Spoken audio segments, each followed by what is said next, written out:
Naquele tempo, algumas pessoas comentavam a respeito do templo, que era enfeitado com belas pedras e com ofertas votivas.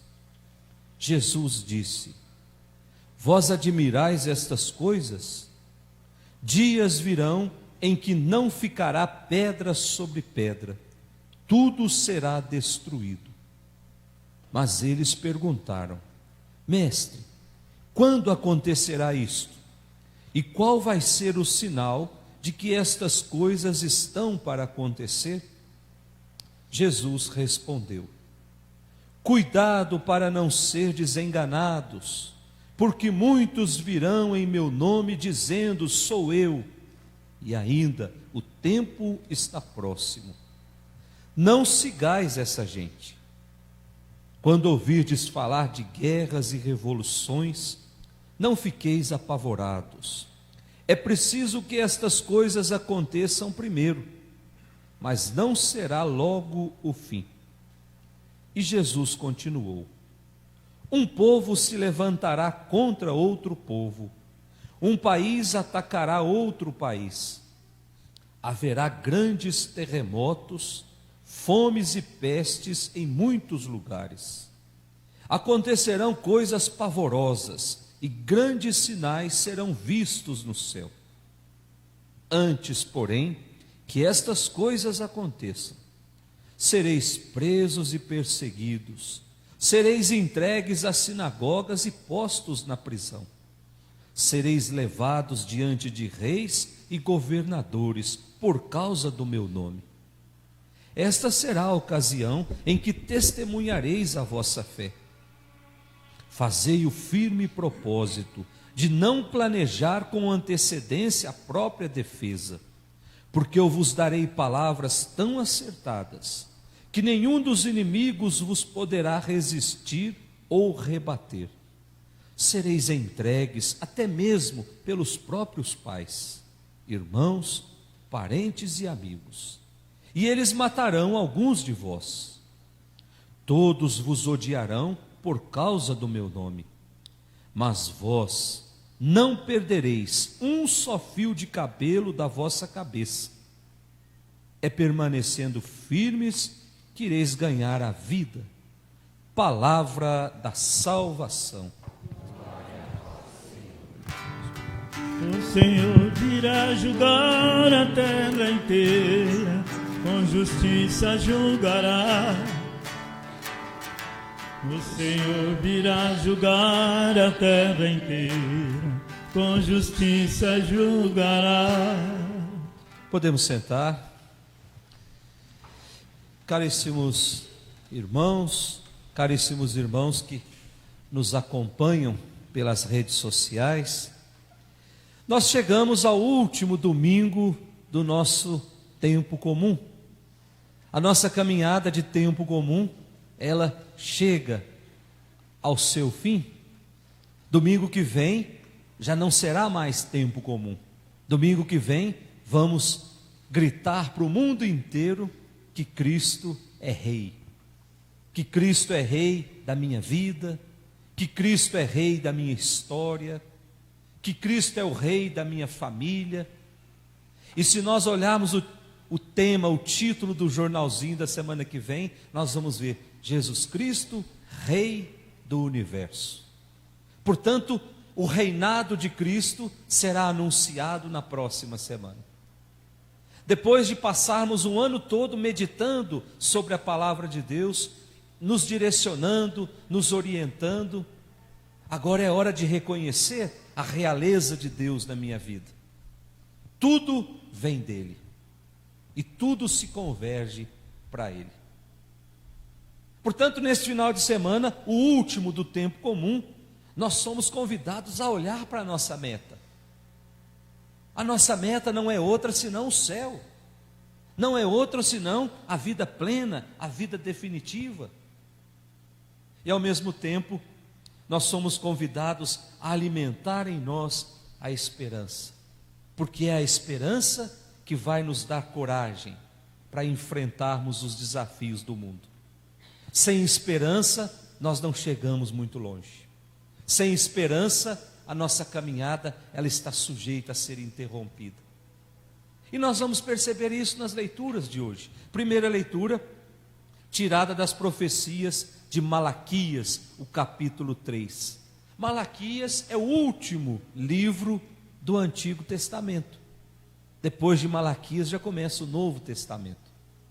E a palavra Malaquias quer dizer meu mensageiro. Portanto, o Antigo Testamento termina com Malaquias, que é o mensageiro. E ele escreve as suas profecias para um povo que estava já perdendo a esperança, para um povo que já estava se deixando levar pelas coisas do mundo. Começaram a perceber que as promessas de Deus estavam demorando a acontecer. Muitos afirmavam: Deus fez promessa e agora não consegue cumprir. E aí começaram a cair naquela apatia, naquela falta de entusiasmo, na falta de motivação. Em relação à religião, eles começaram até a duvidar que Deus era um Deus de amor, que Deus era um Deus que fazia justiça, que Deus era um Deus que se interessava pelo povo. E de repente, essa apatia começa a se refletir no culto. Faziam o culto de qualquer jeito, tudo desleixado, sem qualquer solenidade. De repente começa também a refletir na vida ética. Começavam a se multiplicar as injustiças, as falhas. E isso, gente, 450 anos antes de Cristo. Então o profeta Malaquias, ele reage a essa situação. Ele vem dizer: nós não podemos ser assim.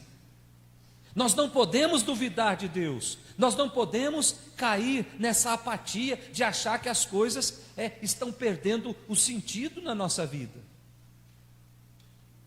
É por isso que ele escreve. E vem dizer: se nós continuarmos seguindo esse caminho, nós vamos em breve conhecer a morte. Nós vamos conhecer a infelicidade.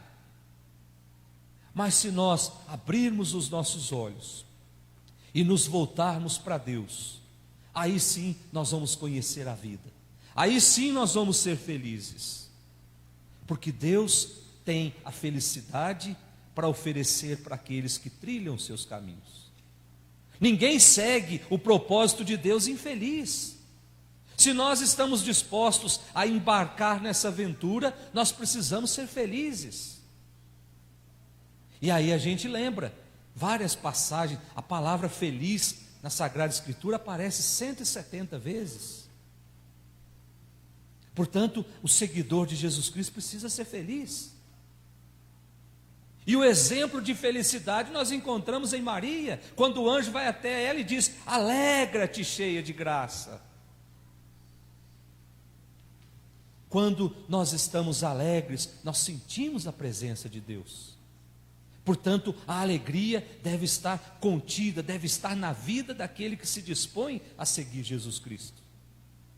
É certo que ao longo da nossa vida nós vamos enfrentar tribulações, nós vamos enfrentar muitas vezes a incompreensão, o abandono, mas se o meu coração está cheio de alegria, aquela alegria que vem de Deus, aí eu vou passar por tudo isso com a cabeça erguida, porque eu sei onde eu coloquei as minhas esperanças, porque eu sei onde eu coloquei as minhas forças. E aí o texto de hoje fala do dia do julgamento, quando vai acontecer tudo isso, o dia em que Deus vai intervir na história, o dia em que Deus vai destruir o mal, vai destruir a injustiça, vai destruir a opressão, vai destruir o pecado, e vai destruir de uma forma que não vai sobrar absolutamente nada. Não é isso que está na primeira leitura? Que nós podemos acompanhar a partir do versículo 19, no comecinho.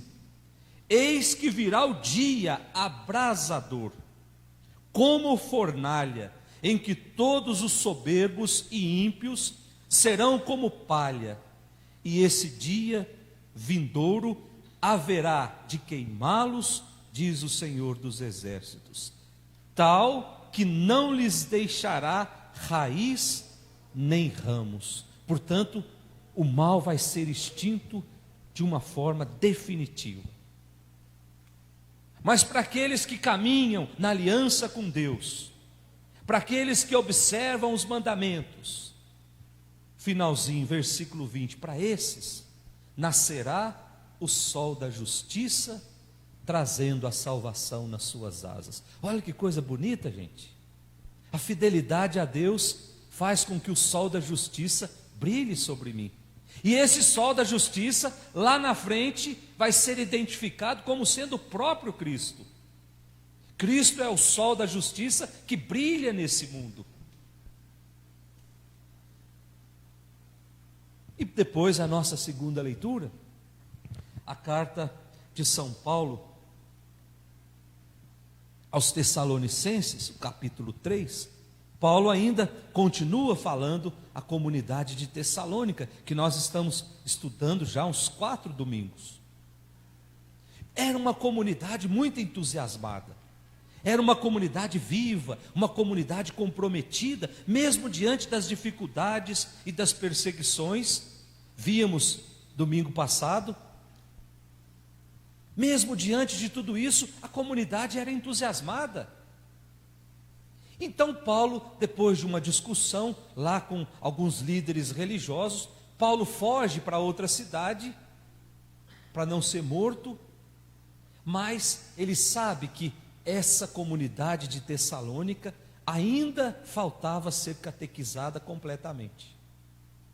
Então essa preocupação de Paulo faz com que Paulo escreva cartas para essa comunidade. E uma das preocupações de Paulo, um dos temas que a comunidade ainda não tinha digerido, era sobre a segunda vinda de Jesus. Porque a comunidade achava assim: se Jesus vai voltar, por que é que eu tenho que me preocupar com algumas coisas? Se Jesus vai voltar, não tinha o dia, mas por que é que eu tenho que viver a caridade? Se ele vai voltar amanhã, por que é que eu tenho que viver o perdão na minha vida? Se ele vai voltar amanhã, por que é que eu tenho que trabalhar? Aí São Paulo diz: quem não trabalha, que também não coma. Não é isso que São Paulo diz? Agora não faz sentido ficar de braços cruzados, olhando para o céu, com o coração voltado lá para cima, esperando a segunda vinda de Jesus. Portanto, esse comportamento da comunidade de Tessalônica mostra que eles estão totalmente embriagados pela cultura grega. Eles estão totalmente embriagados pelo helenismo. E a cultura grega dizia assim: o homem deve buscar as coisas ideais, buscar o mundo espiritual, o mundo das ideias, e não se preocupar com a vida terrena. Essa é a bandeira da filosofia. O mundo ideal, o mundo das ideias, até da filosofia platônica. Não se preocupe com as coisas daqui da terra, preocupe com o mundo ideal. Então Paulo reage a essa concepção e diz que nós não podemos ocupar a nossa vida só com futilidades. Nós não podemos ocupar a nossa vida com coisas inúteis. A comunidade não pode se transformar numa comunidade de parasitas, que vivem às custas dos outros. E isso São Paulo vem dizer, isso compromete a harmonia da comunidade. Por isso que ele diz: se você não quer colaborar com a comunidade, então também não coma na comunidade. Se não quer trabalhar, não coma. A impressão que nós temos é que Paulo está furioso com essa comunidade. E isso acontece muito hoje, gente. Existem pessoas especialistas em mandar. Existem pessoas especialistas em querer ser o centro das atenções, em querer determinar ordem para todo mundo, mas no fundo não fazem nada. São consumidores parasitas, não colaboram com nada, não tem uma palavra amiga para ninguém, só quer ser o centro das atenções. E São Paulo vem criticar esse comportamento. Nós precisamos colaborar para que na comunidade haja a harmonia. E nesse sentido a gente olha o evangelho de hoje, o evangelho de São Lucas. Nós temos uma passagem que na teologia nós chamamos de escatologia, quando fala do final dos tempos. E esse evangelho de hoje vem muito de encontro a isso. Até porque já chegamos ao final desse tempo comum, e o evangelho vem dizer que o pessoal estava admirado com a beleza do templo, estava admirado com as pedras que se colocavam no templo. E aí Jesus disse: vocês estão admirados com isso daí? Dias virão em que não ficará pedra sobre pedra, tudo será destruído. E aí nós podemos, a partir dessa leitura, olhar como é que anda a construção do templo do meu coração. Esse templo que é construído no meu coração, esse não pode ser destruído. São Paulo lá na frente vai dizer: o templo santo de Deus são vocês. Não é essa construção de pedra, porque isso aqui um dia pode cair.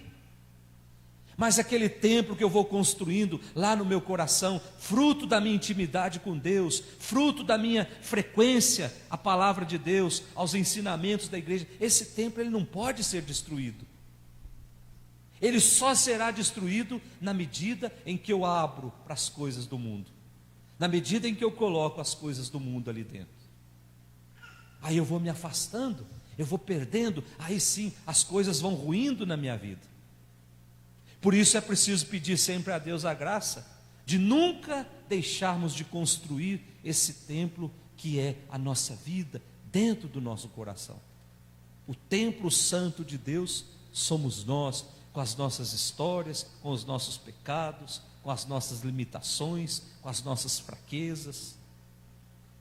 Vamos pedir para Deus essa graça, gente, que nós sejamos capazes de fazer com que o templo do nosso coração cada dia mais se fortifique, cada dia mais se torne uma grande fortaleza, e aí as coisas e as forças do mal não poderão destruí-lo. Louvado seja nosso Senhor Jesus Cristo.